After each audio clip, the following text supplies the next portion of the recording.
vamos a hablar acerca de este tema tan interesante que es el de microbiota e inmunidad y sobre todo vamos a ver cuál es el papel que la nutrición tiene en el mismo. Es importante tener presente que al ser el inicio de la vida un periodo crítico para el desarrollo metabólico, cualquier alteración de la microbiota durante esta ventana puede llevar a cambios en la composición corporal. La microbiota tiene mucho que ver a lo largo de 1000 días y estos 1000 días van a ser desde el inicio del embarazo hasta que el niño tenga 2 años. Van a haber una serie de factores que van a influenciar tanto el aspecto nutricional como el microbioma y el epigenoma. Dentro de los aspectos nutricionales, definitivamente la nutrición materna. No es igual si la madre está sobrenutrida o malnutrida. El estatus de vitamina D, cómo son los complementos donadores de metilo en la dieta, la ingesta del cipufas y algunos contaminantes ambientales. También va a influenciar tremendamente la nutrición, cómo es la alimentación que el niño reciba, ya sea si es leche materna, si es fórmula, si recibe o no recibe prebióticos o probióticos. Y en el aspecto del microbioma, la microbiota materna influye. El tipo de parto no es igual a la colonización de un niño que nace por vía vaginal que uno que nace por cesárea. La dieta tanto infantil como materna va a influenciar el microbioma. La exposición a antibióticos que pueden ser antes del nacimiento o posterior al nacimiento y el lugar donde se viva no es igual la colonización si se vive en una zona rural que se vive en una zona urbana. Y entre los aspectos del epigenoma van a influenciar el genoma humano y los aspectos ambientales. Vean qué interesante cómo hay una relación entre nutrición, microbioma y epigenoma hacia ambas líneas. Michael Crichton una vez dijo, si no conoces tu historia, no sabes nada. Eres una hoja que no sabe que fue parte de un árbol. Y por eso vamos a revisar la historia. Vean qué interesante. Theodore Escherichia, el mismo por el nombre al cual lleva la Escherichia coli su nombre, en 1886 descubrió una relación entre las bacterias intestinales y la fisiología de la digestión de los lactantes. Él observó que la salud infantil está vinculada tanto a la lactancia materna como a las bacterias intestinales. La leche humana y las infecciones hay una relación importantísima. Se tiene bien claro que la lactancia materna durante 6 meses tiene efectos protectores antiinfecciones respiratorias y el tracto gastrointestinal durante los primeros 6 meses. Nosotros vemos acá este cuadro con lactancia materna hasta los 6 meses y vemos acá el grado de infecciones gastrointestinales, de infecciones del tracto respiratorio bajo y el tracto respiratorio superior, cómo definitivamente la lactancia materna los disminuye. Ahora, cuando la lactancia materna es durante 4 meses o más, parece también que protege contra infecciones del tracto respiratorio inferior, como vemos acá, hasta los 7 meses. Y los bebés que fueron amamantados exclusivamente hasta 4 meses tuvieron menor riesgo, como vemos acá, de infecciones gastrointestinales hasta los 6 meses y de infecciones del tracto respiratorio inferior entre los 7 y los 12 meses. En los primeros 6 meses de vida hubo mayor riesgo de hospitalización por enfermedades infantiles comunes entre los bebés alimentados con fórmula y los lactantes que recibían alimentación mixta en comparación con aquellos amamantados exclusivamente con leche materna. Durante el primer año de vida y más allá, se observó un mayor riesgo relativo de hospitalización entre los lactantes alimentados con fórmula para infecciones gastrointestinales, respiratorias y el tracto urinario, otitis media, fiebre, asma, diabetes y caries dental. Los bebés amamantados tienen menor probabilidad de ser hospitalizados por virus sincicial respiratorio. Y es que hay una simbiosis perfecta entre la microbiota y la inmunidad que va a estar relacionada con el intestino, con la microbiota y esta simbiosis que existe. ¿Por qué? Porque la microbiota va a ayudar en el intestino a fermentar alimentos no digeridos, va a ayudar a sintetizar nutrientes, va a ayudar a la maduración intestinal, va a ayudar a la síntesis de ácidos grasos de cadena corta que son vitales en la prevención de enfermedades crónicas, va a disminuir el pH intestinal y va a ayudar con el desarrollo inmunológico. Y este intestino, esta microbiota va a ser influenciada por la nutrición y a la vez por la inmunidad. Entonces, esta simbiosis entre intestino, microbiota, nutrición y inmunidad va a tener un efecto importantísimo. ¿Por qué? porque el intestino es el mayor órgano inmunológico, pero también tiene otras funciones. Por ejemplo, en el intestino está la más alta concentración de células inmunes. En el intestino también está cerca del 70% de esas células. Es el órgano endocrino más grande. La gran cantidad de procesos metabólicos que se dan en el intestino son inmensos y tienen mucho que ver con ácidos grasos de cadena corta. Aparte de eso, en el intestino hay una compleja red neuronal con una incidencia de 200 a 600 millones de uniones entre las neuronas, y también está colonizado por trillones de bacterias, hongos y virus. Nosotros tenemos en el intestino un sitio inductor y un sitio efector en el intestino delgado. Ese intestino delgado va a tener una serie de células naïf que se llaman células B, y va a tener unas células naïf T en la placa de Peyer, y van a tener unas células M que van a ser muy importantes. Entonces, ¿qué es lo que ocurre? Tenemos una serie de microorganismos comensales, microorganismos normales ahí, también hay patógenos. Vamos a tener una alimentación que a través de la maduración de estas placas de Peyer van a producir una serie de células T y células B, células T y CD4 y CD8, que en el sitio efector, van a producir una serie de sustancias y de células que van a favorecer el balance TH1 y TH2. Pero también tenemos en el colon esta gran cantidad de bacterias que son sintetizadas del alimento, con la alimentación, y esos ácidos grasos de cadena corta, y esta gran capa mucosa que tiene el intestino grueso, asociado a las células como las células macrófagas, las células dendríticas, las células plasmáticas, las células B. En este sitio se va a producir también una gran actividad desde el punto de vista de defensas. ¿Qué hace la microbiota? Bueno, la microbiota desempeña un papel clave en el desarrollo de la respuesta inmune durante las primeras etapas de la vida, porque activa vías específicas de señalización molecular, apoyando la maduración del tejido linfoideo asociado al intestino. Va a promover la conversión de células T, CD4 en células T reguladoras. Va a influenciar el equilibrio entre las células TH1 y las células TH2, que sabemos que tiene efectos significativos en el desarrollo de enfermedades alérgicas. También se ha observado patrones específicos de la expresión de Toll-like receptor 2 y Toll-like receptor 4 inducidos por las microbiotas en las células intestinales. Y va a modular la expresión de los Toll-like receptor, las bacterias intestinales comensales, que van a estimular la respuesta del huésped a una gran cantidad de amenazas patógenas y actúan como inmunomoduladores locales, suprimiendo tanto las vías proinflamatorias como promoviendo la transcripción intestinal de genes citoprotectores. Y es que este desarrollo del sistema inmune se va a dar desde antes de la gestación, donde hay una etapa de tolerancia, donde nosotros vemos que hay un predominio de células TH2 y una disminución de las células TH1. Esto ayuda a que el embarazo no sea rechazado, o sea, que el feto no sea rechazado, y va a ayudar, ¿verdad?, a esa tolerancia del sistema inmune. También durante esta etapa va a haber un paso pasivo de inmunidad de la madre al niño. Y vamos a ver cómo una vez que el niño nace, empiezan paulatinamente a predominar las células TH1 para lograr un balance TH1 y TH2 influenciado grandemente por la colonización bacteriana del colon.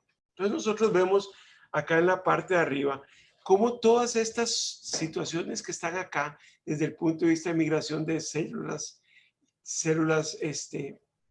inmunes, de la regulación hacia arriba de los T reguladores, de la colonización que ocurre también a través del embarazo en el intestino del bebé, el incremento de las células efectoras de memoria, tanto T como B, y la maduración del sistema inmune va a llevar definitivamente ¿a qué?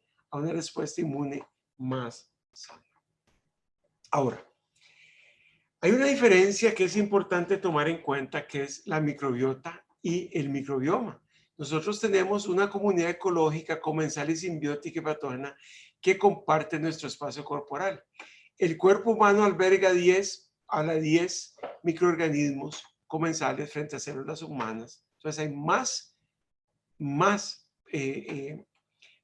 microorganismos que células humanas, pero también tenemos 150 más genes microbianos que genes humanos. Y eso es muy importante. ¿Qué ocurre con el desarrollo de la microbiota? Esto es muy importante porque hay una serie de factores que van a influenciar desde el útero, la maduración del sistema inmune. La vía de parto va a ser importante y eso lo hemos hablado en otras ocasiones. Si recibe o no leche materna, qué tipo de fórmula toma y si esta fórmula contiene o no HMO. Y efectivamente el ambiente que va a influenciar dónde se viva, la exposición a mascotas, la exposición a hermanitos o niños, la asistencia a centros de cuidado.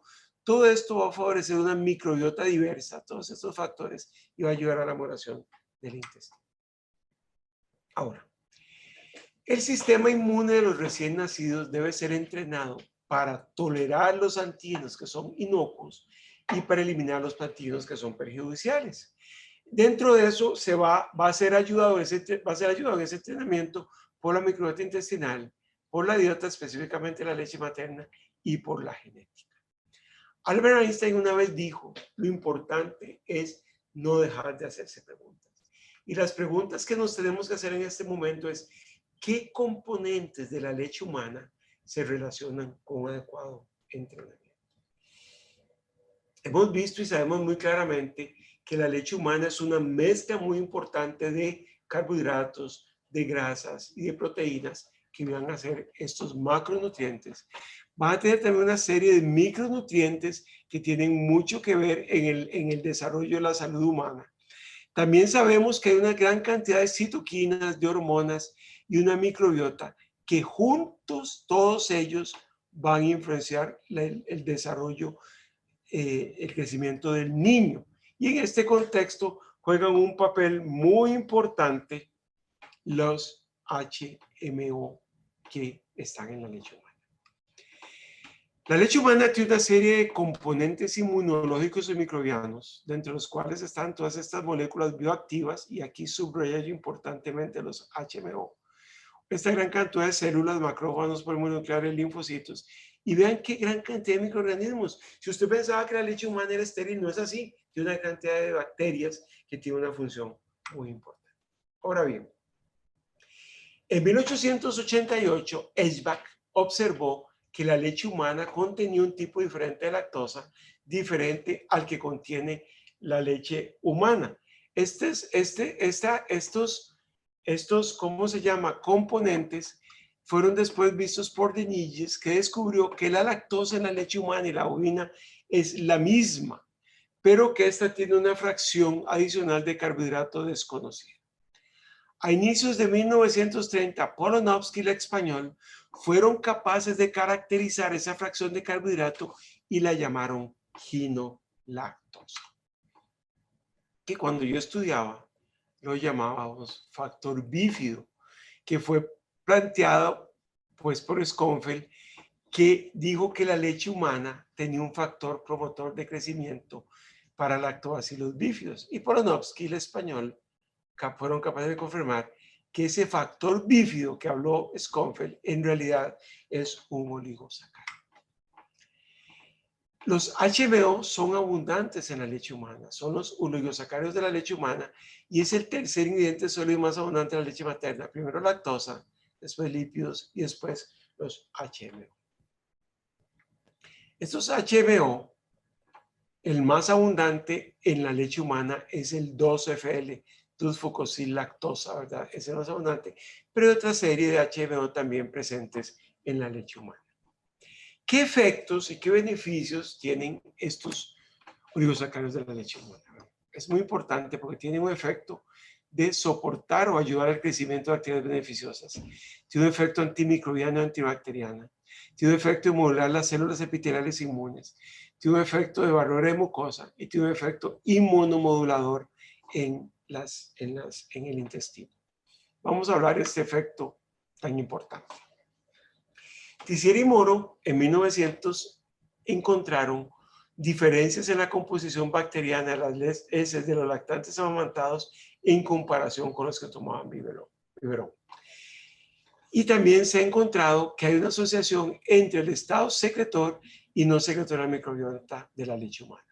Por ejemplo, si nosotros vemos en clarito los estados secretorios y no secretorios, vemos cómo la cantidad de bacterias es diferente en los grupos. Y vemos como lactobacilos tiene un papel importantísimo en el grupo secretorio. Vemos también cómo lactobacilos definitivamente tiene un efecto importantísimo de todas las formas en que nosotros evaluemos la secreción en la leche humana. Y es que la colonización del intestino, ya lo hablamos, va a ser influenciado por las bacterias que mamá pasa, por el tipo de parto, que va a ser importantísimo, es diferente a la colonización por cesárea, y por el ambiente familiar. Todo esto asociado al uso de probióticos y prebióticos va a favorecer el crecimiento de bifidobacterias en el intestino, como vemos acá. Y tenemos bien claro que el efecto de ese crecimiento de bifidobacterias es dado por los oligosacáridos de la leche humana. Ahora, todas las superficies del cuerpo están colonizadas por microbios. Esto se da a través de un proceso dinámico durante los primeros años de vida. Hay microorganismos que son colonizadores iniciales que se transfieren de la microbiota materna del recién nacido a través de la transmisión vertical. Pero también existe una maduración postnatal del sistema inmune que está fuertemente influenciada por los microbios, particularmente durante la vida temprana. Datos recientes demuestran que la microbiota también forma parte del sistema inmune del niño. Hay productos y metabolitos que surgen del metabolismo microbiano que pueden alcanzar sitios distales y los metabolitos derivados de la microbiota materna atraviesan la placenta y están presentes en la leche. Entonces, la microbiota va a influenciar el desarrollo inmune de órganos linfoides primarios como la médula ósea.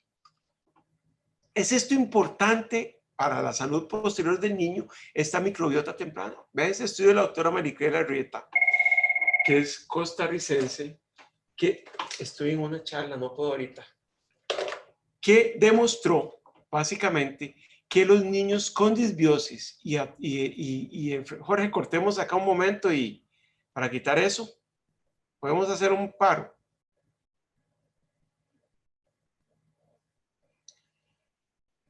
Uno, dos, tres, reinicio.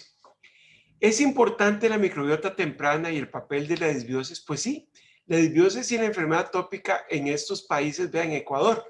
La doctora Maricela Arrieta examinó la microbiota fetal de niños a los 3 meses y vio que aquellos niños en los cuales había una disminución de las bifidobacterias, que son los bastones rojos, tenían a los 5 años mayor cantidad de enfermedad atópica sibilante en comparación con los niños que tienen una microbiota en la cual abundaban las bifidobacterias. Entonces, la respuesta es sí, la microbiota temprana influye grandemente en el desarrollo de enfermedades. Hay datos que han demostrado que hay una alteración de la transmisión vertical, y esta alteración que se ve por los diferentes factores que van a tener mucho que ver con forma de nacimiento, con recibir o no leche materna, con el tipo de fórmula que se dé, va a verse que hay una extinción de ciertos taxones microbianos de una generación, y esta pérdida de estos taxones, esta microbiota depletada, como vemos en este gráfico, va a ser transmitida de generación a generación. ¿Qué es esto? Si esta señora tuvo una alteración en su microbiota, se la transmitió a su niño, este niño, si es una mujer, cuando tenga un embarazo, puede transmitir estos taxones depletados. Y esto puede ser una causa de enfermedad en la enfermedad adulta, básicamente desde el punto de vista de enfermedades autoinmunes o enfermedades alérgicas o inflamatorias, debido justamente a esta alteración en la microbiota que es heredada. La nutrición también influye, vean qué importante, porque la presencia de fibra dietética va a hacer que la microbiota y la fibra dietética que recibe el bebé, digámoslo así, es el HMO, la sagrada leche humana, va a hacer que la microbiota fermente esta fibra y produzca una gran cantidad de ácidos grasos de cadena corta, que van a tener un efecto importantísimo en la expresión genética y van a ayudar a la producción de moco, a la estimulación de la diferenciación de las células en el intestino, van a ayudar al balance T regulador y van a tener un efecto antiinflamatorio, inhibición de ciertas sustancias que son proinflamatorias y van a producir péptidos antimicrobianos. Y el butirato, que es quizás uno de los ácidos grasos más importantes, tiene un efecto antiinflamatorio.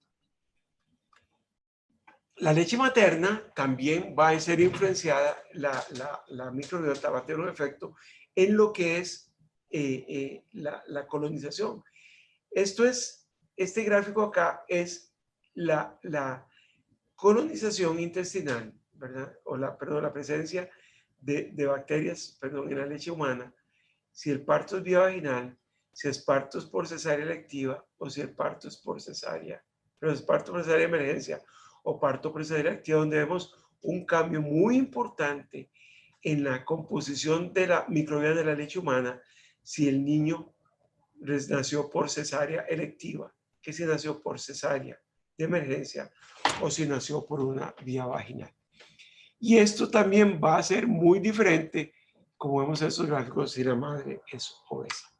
Entonces nosotros podríamos decir que la leche humana es el elemento más importante en la programación metabólica inmunológica en la salud de los niños. Ahora, hay estudios que han demostrado, y este estudio en que se dio la Lactobacillus reuteri, para ver si la suplementación de probióticos perinatales afectaba el patrón global de metilación del ADN en las células CD4 en los lactantes suplementados.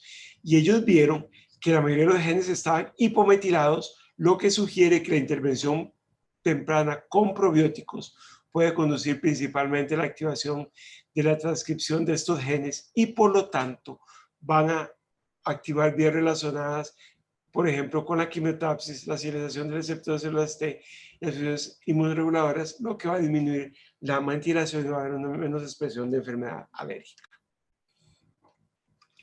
También es importante la unión de las bacterias, vienen de la leche humana, pero también de la areola del pezón. Vean qué importante, como de la areola del pezón viene una cantidad importante de bacterias que van a tener un efecto en la colonización de ese niño. Hay un héroe dentro de esta colonización que son las bifidobacterias y nosotros vemos en este gráfico como las actinobacterias, las cuales bifidobacterias es el principal exponente, son muy altas durante la infancia temprana del niño y siguen siendo importantes a lo largo de la vida. Ya vimos, y Tissier lo demostró en 1900, que los niños que tomaban leche materna tenían mayor cantidad de bifidobacterias que los que tomaban fórmula. Y Tissier aisló el primer bifidobacteria de las heces de un niño alimentado con leche materna. Hay 3 fases en el desarrollo de la microbiota que son muy importantes y dentro de ellos está en los 3 a 14 meses una fase de transición, una fase estable, donde nosotros vamos a ver cuáles son los factores. Vean que las primeras etapas en la leche humana, que influye, pero también la dieta y dónde vivan, que otras cosas comen influye mucho y el uso o no de antibióticos. Definitivamente en la leche humana lo que más influye son los HMO y la utilización de fórmulas que contengan HMO puede mejorar este aspecto. Ahora, estas bifidobacterias están presentes de forma natural en la microbiota colónica y representan hasta el 25% de las bacterias fecales cultivables en adultos y el 80% en los adultos. ¿No? Entonces nosotros vemos acá cómo estos genes de bifidobacterias son diferentes, adolescentes, angulatum, bifidum breve, todos, Bolum infantis, todos ellos tienen un efecto y la distribución de los mismos van a estar presentes a lo largo de la vida. Ahora, ya lo mencionamos que son los bifidobacterias, pero genes en primeros microbios pueden colonizar el tracto gastrointestinal, que van a tener un efecto positivo en la salud del huésped, que van a tener efecto a través de las actividades metabólicas que producen. Y la otra cosa es que los bifidobacterias se han incorporado por este efecto beneficioso a muchos alimentos funcionales. Sin embargo, hay varios estudios que han demostrado que algunas bifidobacterias pueden cooperar para degradar polisacáridos grandes y complejos en azúcares más simples que puedan ser consumidos por otros miembros de la microbiota intestinal, pero no todos lo pueden hacer. Infantil Longun es uno de los que más lo hace. Entonces, ¿qué hacen las bifidobacterias? Previenen y reducen la diarrea asociada a antibióticos, influyen en el sistema inmune y luchan contra la inflamación, mejoran síntomas gastrointestinales como dolor, distensión y tránsito lento, protegen contra la barrera intestinal y promueven nutrientes al descomponer fibras y producir ácidos grasos de cadena corta. Está bien claro que las bifidobacterias en el bebé se correlacionan inversamente con obesidad en la infancia. O sea, a mayor cantidad de bifidobacterias, menos obesidad. Y el número de bifidobacterias es menor en obesos que en los delgados y en diabetes mellitus tipo 2 que en no diabéticos. Este estudio también es muy interesante porque se vio la relación entre Klebsiella y bifidobacterias en forma temprana y el desarrollo de enfermedad alérgica. Y a mayor cantidad de bifidobacterias había más niños sanos y a menor cantidad, mayor proporción de niños alérgicos. La leche humana puede influir de muchas maneras, lo vemos acá, pero definitivamente una fase es el desarrollo de la microbiota. ¿Por qué? Porque la microbiota favorece una microbiota intestinal, los HMO, perdón, favorecen una microbiota intestinal diferente. Acá tenemos, vean, patógenos, que son estos que están acá. Este es un grupo que no tiene HMO. Este es un grupo que tiene HMO, pero no tiene 2FL. Y este es el grupo donde definitivamente lo que predomina son bacterias saludables, son los que son HMO positivos y estado secretorio. Veanlo acá. Este es un estudio muy interesante donde vemos que a las 13 semanas las bifidobacterias predominaban en los niños que recibían una cantidad importante de HMO en su dieta. Y acá lo vemos. Vean la cantidad de bacterias cuando la madre es secretora. Es importantísima la diferencia comparado con los grupos no secretores. Vean acá la cantidad de HMO, de bifidobacterias, es estadísticamente significativa, no así en el grupo control que solamente recibe fructoligosacáridos. La cantidad de bacterias patógenas es menor en el grupo con HMO, no así en el grupo control o con que recibían FOS. Y definitivamente lo que sí influye es, vean la acidez del pH, el pH intestinal es menor, definitivamente con HMO, y también disminuye cuando se agregan fructooligosacáridos. La leche materna transfiere una serie de anticuerpos y ácidos grasos de cadena corta que ayudan definitivamente a la exposición, contra la exposición del medio ambiente, a tener una microbiota sana. Esta microbiota también influye, vean qué interesante, a nivel intestinal, cómo aumenta una serie de sustancias, de factores de crecimiento, de citoquinas, de quimioquinas y de ácidos grasos de cadena corta que van a estimular la médula ósea para que produzcan las células que nos ayudan a defendernos. Y esto va a llevar definitivamente a la vía aérea con una mayor respuesta alérgica de la misma cuando la condensación es sana. Y va a disminuir la susceptibilidad a infecciones en el intestino también. También hay una relación entre el tiempo y localización de las células B y su desarrollo en la microbiota. Vean que como definitivamente una microbiota sana va a ayudar a un mayor nivel de respuesta primaria y a un mayor nivel de respuesta intermedia. ¿Mediado por qué? Por las células B. Y vean cómo va aumentando esto conforme la microbiota es más estable. Hay un efecto inmunoregulador y prevención de alergia, que ya lo vimos, ¿verdad? La microbiota que transporta la leche materna, pero también la microbiota que prolifera, estimulada por los oligosacáridos de la leche humana, van a hacer que haya una mayor cantidad de células T reguladoras a través del TGF-beta, influenciado por los ácidos grasos de cadena corta, y esto va a disminuir el efecto alérgico. Vemos, y ya lo hemos visto en los estudios de Gary y Myers, pero vale la pena verlo a ver, cómo las fórmulas infantiles a las cuales se les agregó 2FL tienen un patrón de citoquinas similar al de la leche humana. Y no fue mejor agregar 1 gramo que agregar 0.2 gramos de 2FL para la respuesta. También vemos cómo el patrón celular es similar, lo vemos acá en este gráfico de C4 y C8, a los niños que tomaron una fórmula con 2FL, adicional con 2FL, al patrón de la leche humana, no así los que tomaron una fórmula sin asociar eso. También vemos que esto es importante y hay un estudio, rama de esto, donde se vio que había menos producción de citoquinas ¿cómo se llama? Para sincicial respiratorio. Entonces ven cómo este efecto sobre la microbiota y este efecto sobre la dieta al final que tiene la microbiota intestinal va a ayudar a largo plazo a tener una microbiota diversa y estable, a una madurez del sistema inmune en los 2 primeros años de vida, que va a llevar a largo plazo a salud pulmonar. También hay estudios como este que ha demostrado que el 2-FL inhibe la adhesión de Pseudomonas aeruginosa, como vemos en esta publicación, y esto es importante. También vemos, y ya lo vimos, como la adición de HMO a las fórmulas infantiles disminuyó la cantidad de infecciones de vías respiratorias y el uso de antibióticos y antipiréticos. Esto está lo de las citoquinas. Vean, citoquinas se expuso ex vivo a las células a ver cómo respondían a citoquinas de sincicial respiratorio, y se vio que hay una menor cantidad de citoquinas, que son las que producen inflamación en la bronquiolitis, en los niños que recibieron una fórmula con 2-FL versus los que recibieron una fórmula sin 2-FL. También, ¿esto por qué es importante?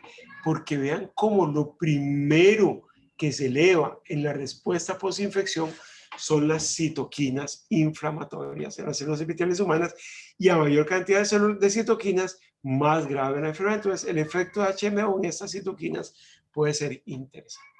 Este otro estudio de prevención de infecciones, vean qué interesante cómo hubo una reducción de enfermedades respiratorias y de enfermedades gastrointestinales en ambos grupos. También se vio que los niños que recibieron HMO combinado con antibióticos había mejor sensibilidad del Streptococcus galáctea a los antibióticos, como vemos en estos círculos que están acá, comparado con los que no recibían HMO. Y esto es importante. También, y es sumamente importante y relacionado con desarrollo de enfermedad, que a mayor cantidad, mayor población de bifidobacterias, menor posibilidad de que usted utilice antibióticos en los primeros 90 días, y a lo largo de los primeros 360 días también se vio ese efecto. O sea que el efecto del HMO sobre la bibliogénesis es muy importante. Entonces nosotros tenemos una ventana de oportunidad y podemos dar mucho beneficio al niño. Primero, tratando de hacer menos cesáreas. Segundo, tratando de tener el contacto piel a piel. Tercero, es dando una nutrición adecuada en los niños.